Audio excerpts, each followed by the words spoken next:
In the know, non-stop Vikings talk. It's Purple Daily on Score North and scorenorth.com.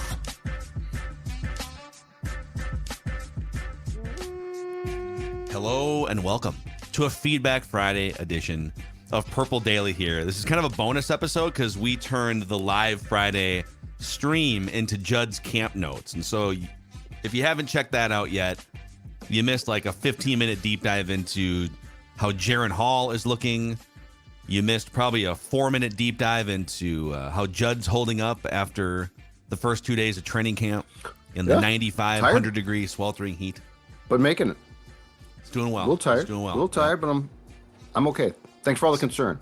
So we're going to get to as much feedback as we can here from the week on this episode, presented by our friends at TCL, which has award-winning TVs for any budget, any space, all with stunning picture quality.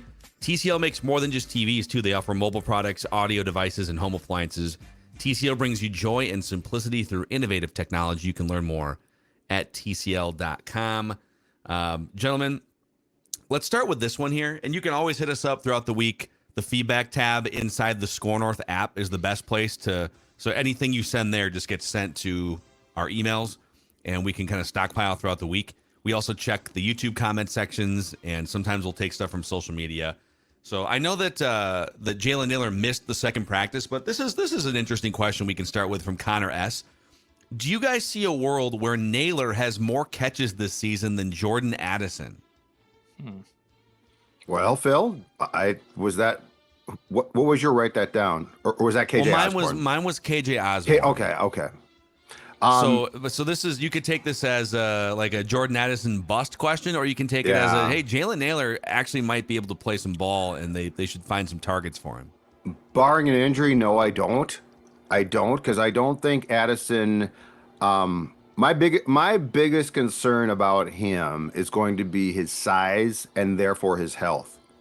I think if he's healthy, he'll be fine, because from what I can see, he can run routes. He's got great speed. He off the field, I got no clue. Okay, he might be a problem. He might not be a problem ever again. So just to be very, very clear here, I'm not going to make a prediction. I don't know. Sorry. Like, we have covered a lot of guys, a lot of first-round picks, some of whom surprised us in a good way, some in a bad way. But no, I like Nailor. I think he makes the roster, and if there's an injury, I think he'll be a reliable enough player to play. But no, I think the plan for Jordan Addison is not going to be affected by the speeding ticket or this thing about, oh my God, now the team doesn't trust him. Now, back to Phil's write that down prediction. Could KJ Osborne have more catches? Yes, he could. KJ Osborne he's not going away. He's not going to say in the final year of his contract, well, you drafted this guy, so screw it. He's going to work his ass off. And right now, when it's a 2-receiver set, first team, it's Justin Jefferson and KJ. So just to be very clear here, could KJ Osborne have more catches than Jordan? Yes. Do I predict that Jalen Nailor might? No, not unless Jordan gets hurt at some point in time. Yeah. I will say, I wouldn't mistake Jalen Nailor for late 90s Randy Moss here, but he did catch his last 2 years at Michigan State. He did catch 13 deep passes meaning the ball traveled 20 yards or more in the air. So 13 deep pass receptions, and he scored touchdowns on half of them. So, and he averaged overall like just under 20 yards per reception. So he's a guy that, like, intermediate deep, he can break free. And you've seen some of this in preseason, and then, he got a little bit of run in some of those games last year. Did he score a touchdown in the Packers? Oh, the Packers blowout. That's what it was. Yep. Game in Lambeau. So some of that stuff is like, it's a blowout game. You can't really put much stock into it. But could he be a guy that comes in? Do I think he's going to have more run than Jordan Addison? Like, only if Addison gets hurt or something happens off the field again. I think it's more about, like, would KJ Osborne ascend to be your number 2 wide receiver? But yeah, I do believe Jalen Nailor is interesting. He's someone to keep an eye on, and he's someone that can potentially help stretch the field a little bit. Well, look at KJ Osborne, right? KJ Osborne's rookie year, didn't make any impact on the field, basically. And then in his second season, he catches 50 balls for 700 yards. That kind of came out of left field when, Jefferson and Thielen were still on this roster. So can Nailor be that guy? Can Nailor kind of take a look at basically KJ Osborne's career and see a similar path? And I can see a similar thing too, where Nailor ends up getting on the field and catching some footballs this season for the Vikings. Maybe what's more likely is KJ Osborne has a big year as a like number 2, number 3, like maybe gets close to 1,000 yards or something, and then cashes in free agency with some other team. The Vikings get a comp pick, and then Jalen Nailor becomes the number 3 wide receiver in 2024 on a cheap 6th round pick contract. That to me, that's more likely than him exploding as the number 2 wide receiver in 2023. Absolutely. Yep. And yeah, I think we talked about this about 3 days ago. I think KJ Osborne is probably gone, not because the Vikings don't want to retain him after this season, but because if you look at the cap hits and you look at the contracts, I don't know. I think somebody's probably going to pay him more than the Vikings are willing to, or probably think that they can. So yes, Phil, I think that's a solid prediction that if Jalen Nailor continues to ascend, that he could slide into that KJ Osborne old school role from a couple of years ago after KJ leaves. All right, Southern Exile chimes in here. Random musing of the day. If you could guarantee the Vikings win a Super Bowl this season, would you accept a decade of sub 500 records in exchange? Or what would you accept if not a decade straight? Like what would be your sort of tipping point to guarantee a Super Bowl this year? I just about anything. I don't know if there's anything that I would not accept in terms of like the football team, like going in the toilet or just being like the Browns. How about they move? They move for whatever reason. They move to Europe. Europe's looking for they put a team in London, and it's the Vikings. You know what, you guys? We are seeing this play out in real time. It's the Rams. Yeah. Would you be willing to accept? And my answer unequivocally yes. But because teams don't like, if you are a competently run franchise now, you don't really become the Lions or what the Browns were, right? Like you go down, like you win the championship, you have to start to purge the roster because of salaries. Your quarterback gets hurt, like the luck changes. So it's the Rams, and my question is, if you're a Vikings fan, I think you absolutely take that. You're saying like the Rams won the Super Bowl in 1999, and then it actually. No, I'm saying the most recent Rams. I'm saying the team that won the Super Bowl a couple of years ago. Oh, but they're not going to be bad for 10 years, are they? No, but I'm saying that's not. I don't think that is the reality of it. Dude, I think the St. Louis Rams are the better example because that's what I thought. So the St. Louis Rams, they won the Super Bowl in 1999, and then they were like, then they went to another one a couple of years later. So they had the greatest show on turf, almost dynasty, but it didn't come to fruition. And the price they paid for that was they did not. So starting in 2004, the Rams did not finish above 500 until they moved to LA in 2007. It was 13 years between above 500 seasons. So they went in the tank, 10 years of losing, and then they moved. But they'll always have that 1999 season. Is it worth it for St. Louis fans? Well, and then they lost the team. Probably not in their case. They lost the probably team. Not. But I think that the current day Rams are a good example, a good parallel because of this. They're not horribly run at all. They're well run, but you won your Super Bowl. Your veteran QB got hurt. Guys started to leave, and because the Vikings aren't poorly run enough, I don't think, to go into this like in perpetuity being awful. Right, but now you're doing the classic Judd thing where you take a question and you add your own answer to it. Yeah, and I'm telling you, it's about 4 or 5 years. You're trying to craft an answer that doesn't exist. You're saying, well, they're not bad enough to like be bad for 10 years. That's not what Southern Exile wants from you. Southern Exile wants, would you take a Super Bowl and then swap out 10 years of absolute garbage to follow? Yeah. You don't get to massage this and be like, well, they're not like that. Well, no, that's not it. I'm dealing in reality. They immediately get run terribly for 10 years. Well, this question isn't in reality, for honesty. So I am dealing, and I'm trying to help Southern Exile here recraft this question, which is actually very Phil-like. Phil recrafts questions. Anyway, yes, if it's a Super Bowl, I'm just trying to answer the listener's question. If it's a Super Bowl, yes, I would be willing to take 10 years. And then we get to debate like who they draft number 1 overall for the next decade. It'll be great. And also, I mean, I just want to see, no matter what the price is ultimately, I just want to see this team win a Super Bowl because I want to see what happens. Yeah, well, that's the motto of the show. I realize that. We can't come on here every day and be like, we want the Vikings to win a Super Bowl before we die. And then when presented with this question, be like, I don't know about that. Yeah, I'm taking the Super Bowl. All right, Terry Lee says, I'm very interested in your Kwesi scorecard to date. KOC seems like the superior hire of the two, which Kwesi was part of hiring him, but what else has Kwesi done? He traded for Hawkinson, but can't seem to figure out a new contract for him. Well, for all we know, they might be close, but I think it's hard to, unless like Hawkinson leaves or something in a year, it's hard to be mad about that right now. He can't seem to get any value from our old players and has not completed one significant player contract yet. I have little faith in Kwesi's team building ability. Okay. I understand the concerns. It's way too early. I know we want to judge the 2022 draft.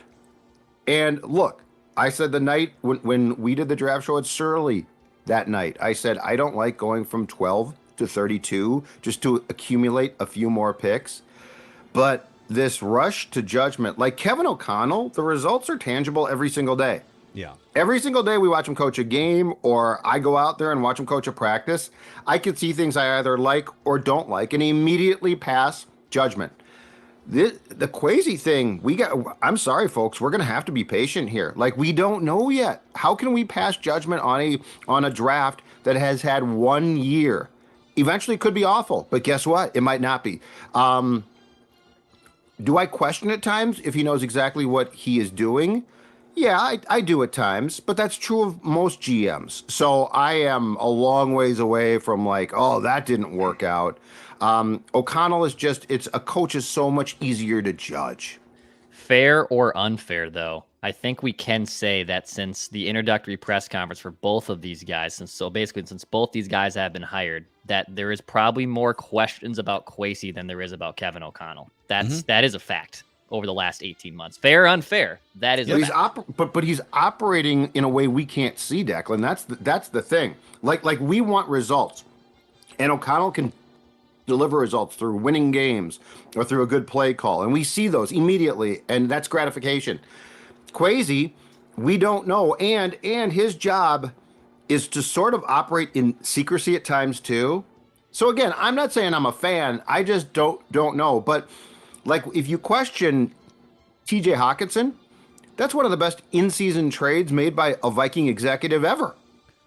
Yep. I'm kind of more with Declan on this in that to date, 18 months in, Kevin O'Connell has hung some nice pelts on the wall. Like you can see, wow, he took like an 8 or 9 win thing and turned it into 13. Maybe there was some luck involved. Players seem to love him. He got the most out of Kirk Cousins that any coach ever has in the fourth quarter and in some of these high leverage situations. So there's like some definite pelts on the wall for Kevin O'Connell. There aren't many of them for Kwesi, but then like to Judd's point, a lot of the things that he's doing, he's probably instrumental in helping Kevin O'Connell with some of the things that are working in the fourth quarter. For instance, sometimes we think that the GM gets the players and then that's the end of his influence, right? Kwesi is also a culture builder.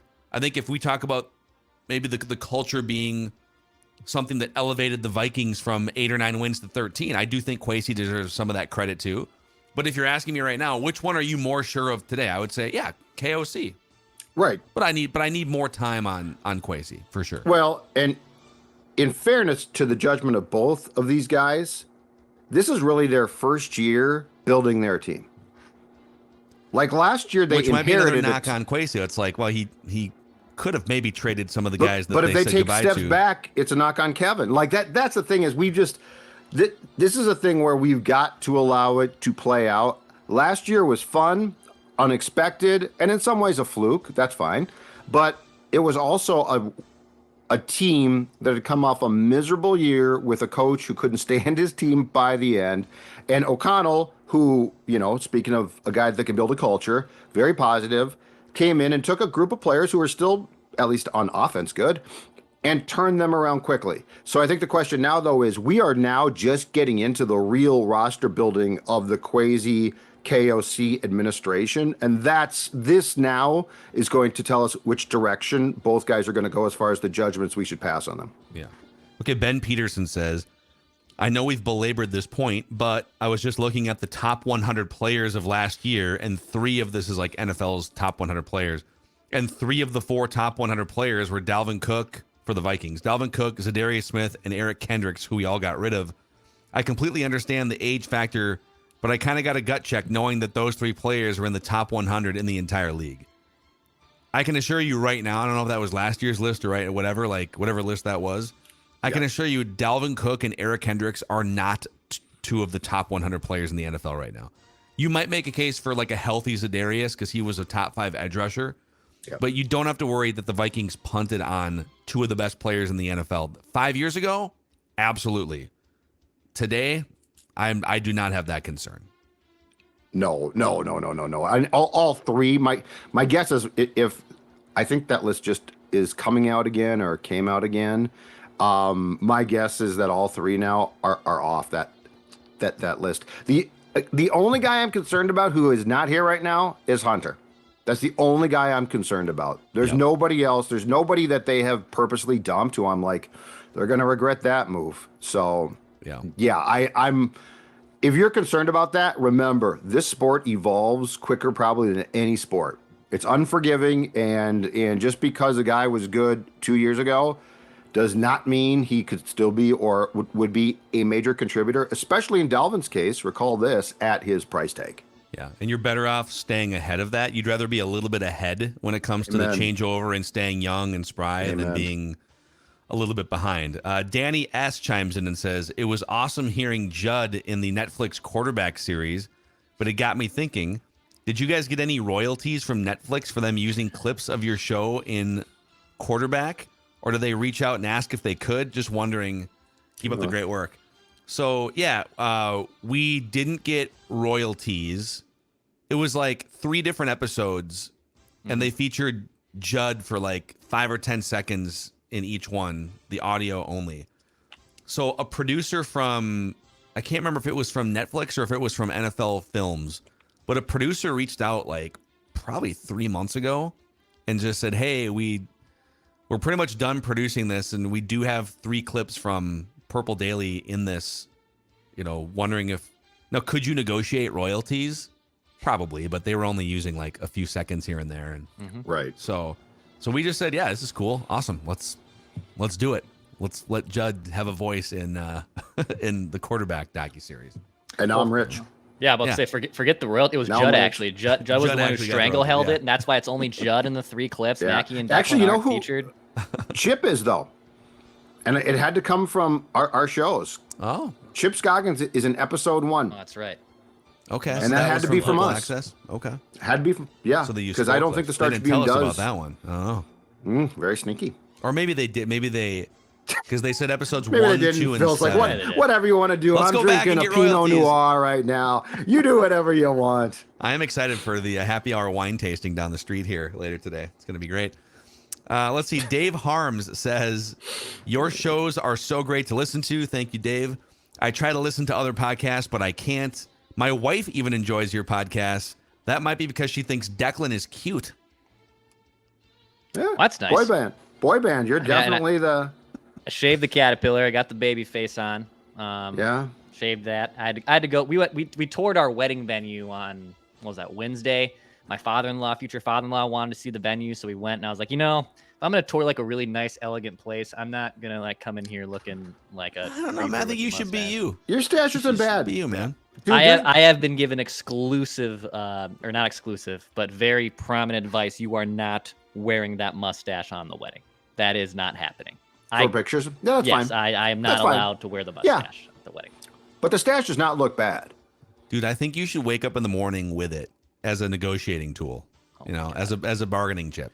But know what I should do? Because I'll shave this, but I'm gonna need a little something in return here before we. How about a Declan goatee? No, that on the was day bad. of the nuptials. The best advice, and Matthew Carr's giving me a lot of great advice. on the microphone and off the microphone. The best advice he ever gave me was shave that goatee. It is not helping you. It is not helping you, Declan. It was your Shave Joe it off. Dirt look. I liked it. No, but the Joe Dirt I think has more with the mustache. Than it Okay. does Well, with anyway, the, I think with the Phil's goatee. right. I think you should wait. Yeah. I think that you should show up with the stash. What I should do is because we've negotiated to not she didn't want to do a first look, and I was like, no, we have to do the first look because number one, I will freak out if I don't get to see you for 8 hours, and then we have to walk you down the aisle.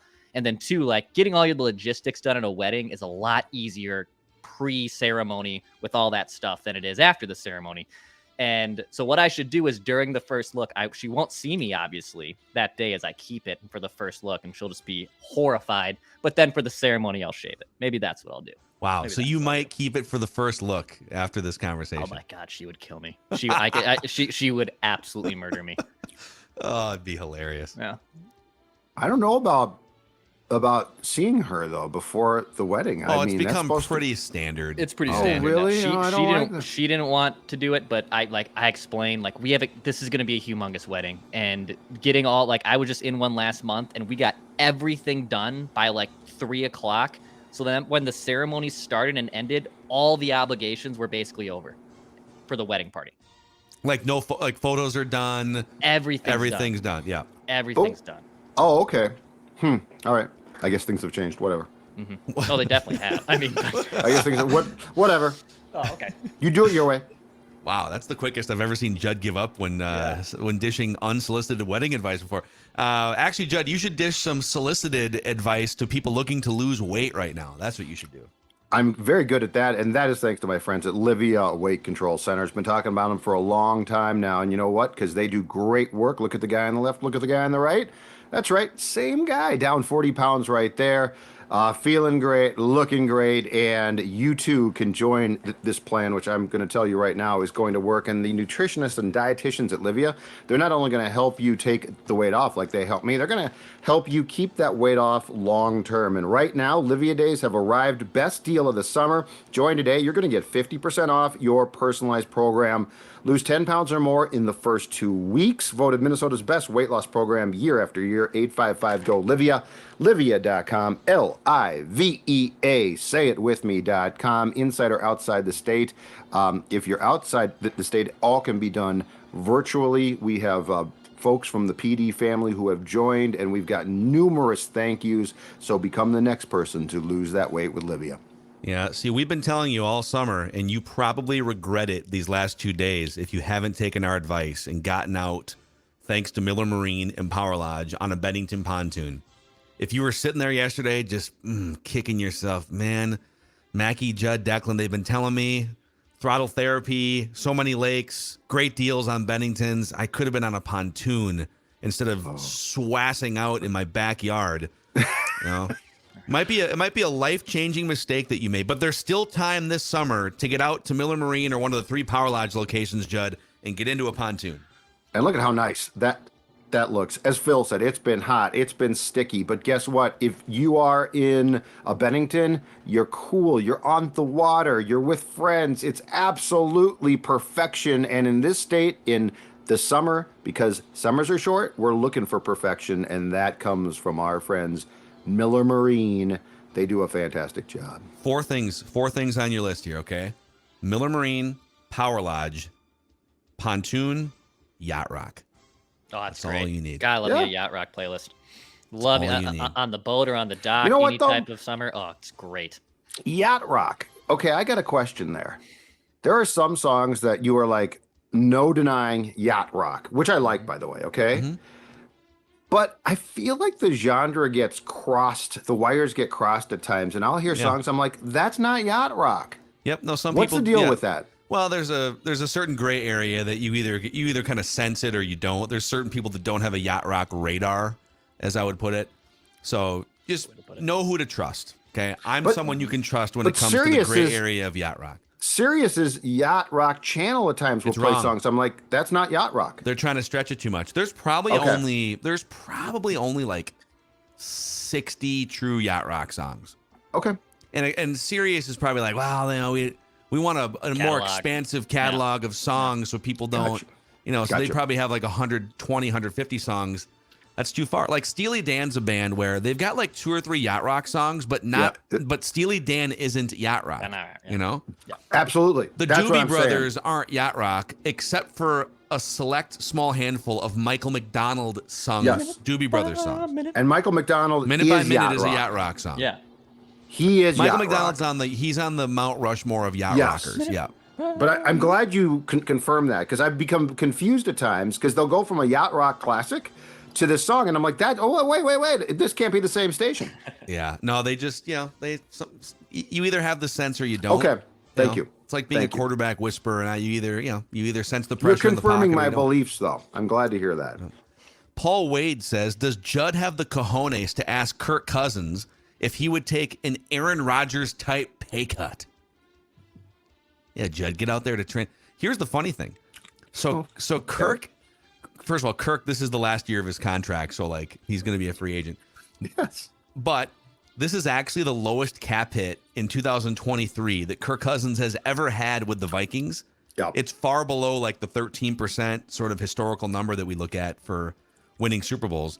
But the Vikings had to shove almost $30 million of that cap into next year's void year when he doesn't technically have a contract with the Vikings to make it happen. So it's funny, like, I don't know that they've been able, because they have so much dead money on the books, I don't know that they're going to be able to like truly bear the fruit of a low cap hit quarterback because of what they've had to do with this. But technically this is the lowest cap hit that he has had with. Now he still gets paid the same. They're just accounting is shuffling the money into partially next year. And with QB contracts having trended in a very positive direction for that position now, the Kirk Cousins contract conversation is not the same conversation it was a few years back, too. Yeah. But do you have the cojones to ask him that question? That's what he wants to know. No, I don't. I can't think of any good way to say, Kirk, would you be willing to take an Aaron Rodgers $35 million like pay? I can't think of a good way what you should to phrase that. Here's what you should do, because you've already like ruffled his feathers a few times the last few years by asking him like direct questions that are valid questions. What if you took a different approach and you said, hey, Kirk, I have a question from a Vikings fan. And you read the question. You say, hey, Paul Wade from, Chaska wants to know, would you ever take an Aaron Rodgers type pay cut to help the Vikings? I'll hang up and listen. Yeah, Kirk? that'd go over real well. No, I'm not. No. That's going one step too far. That's not necessary. Zach Pell says, I'm sick of the Judd slander I've been seeing on Twitter and in the comments. I think it's hilarious that kids talk crap about Judd. You wouldn't say this crap to his face. He's jacked. Not only that, but he wears the freshest clothes, eats at the chillest restaurants, and hangs out with the hottest people.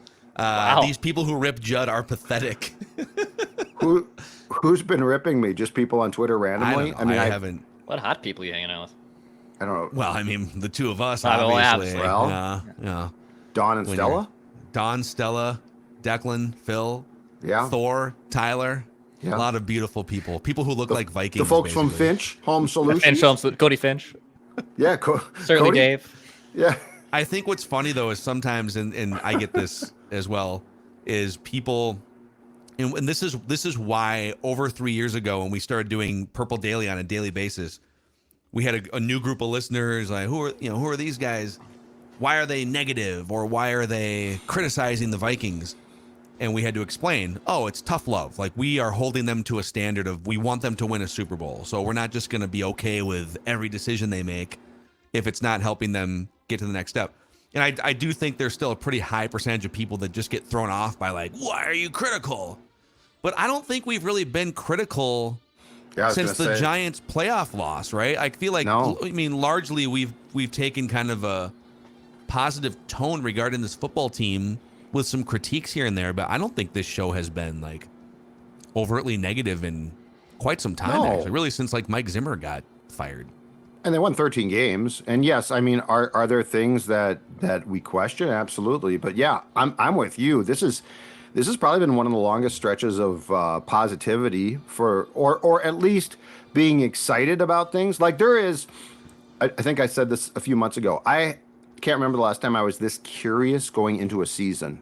Like, I think there's a lot of things, and it could break good, it could break bad, right? But there's a lot of interesting storylines and subplots and stuff. Yeah. Now, if you're a Twins fan, you probably hate me. You probably hate me and you hate us. But if you're a Vikings fan, I would think that we're in pretty good stead with you right now. I don't know. I think we've also sort of tapped into, if you're a frustrated Twins fan over the years, then you can come to us for therapy. But if you're an apologist, you're not going to like what we tell you. Yeah. You know what's funny? One more thing on this. That, I don't know, it's like a small vocal group on social media, but there's a group of people that think that Score North just preys on negativity, right?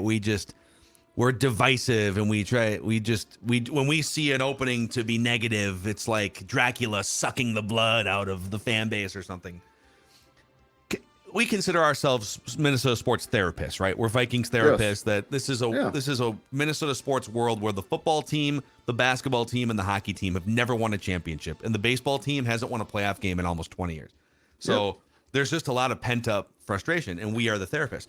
Can you imagine if, like, with actual therapists, if people said, "Oh, yeah, that therapist that Declan goes to, that Phil goes to, just preying on the negativity, just preying on poor people. They're looking for what's wrong. Creating divisiveness." Yeah, they're just trying to... Why can't they find the positive? Just be positive. But where I will give the young sports fans in this state the benefit of the doubt and a break, too, is they have basically grown up in a time where a lot of people will watch, or a lot of people in our shoes will watch a Twins loss or a Vikings loss and try to come up with positive talking points.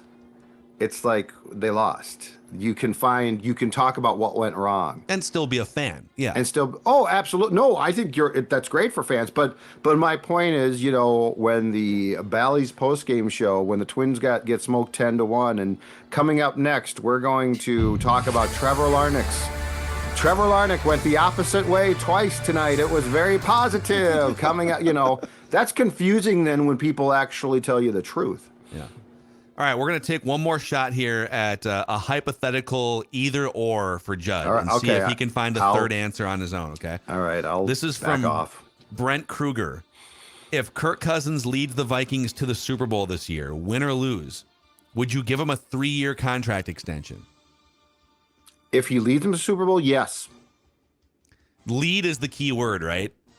If he's along for the ride, but wasn't the catalyst. But in this system, he would almost have to be a primary catalyst, right? Probably. Like, it's not going to be a defensive first. The Vikings couldn't score points, but they had the 2000 Ravens defense. Yes, I would give him a 3-year extension if he gets this team to a Super Bowl. As long as it doesn't prevent Justin Jefferson, Christian Darrisaw, TJ Hawkinson, and an elite edge rusher from also being under contract, then I would too. Yes. I probably would sign up for it. I'd probably have to. If he somehow leads the league in interceptions or something and the defense carries this team, then there's probably but I would have a hard time believing that they could get that far if he was awful, right? So he'd have to be performing especially in this, O'Connell, whoever plays quarterback for this team, as long as O'Connell is coach, is going to have to play a huge role. It can't be Trent Dilfer along for the ride role. So, yes, if Kirk Cousins... Now, if Kirk Cousins could get this team to a Super Bowl for the first time in Kirk Cousins' career, because he has not even sniffed one yet, I'd sign him a 3-year contract. Yes, I would sign Summit Orthopedics to a contract too, because they're very helpful when it comes to people who are dealing with pain, ankles, feet, back, neck, hand, wrist, knee, shoulders, pretty much whatever you can think of. No referrals are needed, so you can just stop into any one of the 25 Summit Orthopedics locations. They offer same-day appointments. They also offer orthopedic urgent care 7 days a week starting at 8 a.m. Learn more at summitortho.com. That's summitortho.com. You can find all sorts of Judd Camp notes sprinkled into these Purple Daily episodes. And be on the lookout, because much like on this Friday, we are hitting you with bonus episodes here and there. I think I was thinking about Saturday, but I want to go to the full padded practice on Monday. You're going to hold off till Monday now? Okay. So I'm probably going to make my return to training camp on Monday and then go to 4 practices within the week before their preseason game. So, old Macadac going back for the first time. You know where to find me. 5 years. I actually SPF don't 50. because I have not been there. He's never for been there. Training camp before.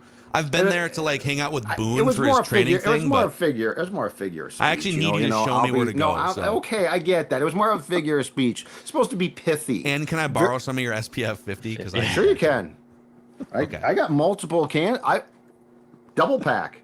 This one, Double one in the fisting car. SPF I got a 50. double. Yeah. Are you kidding? This stuff's great. I love this stuff. Amazing. I love this stuff.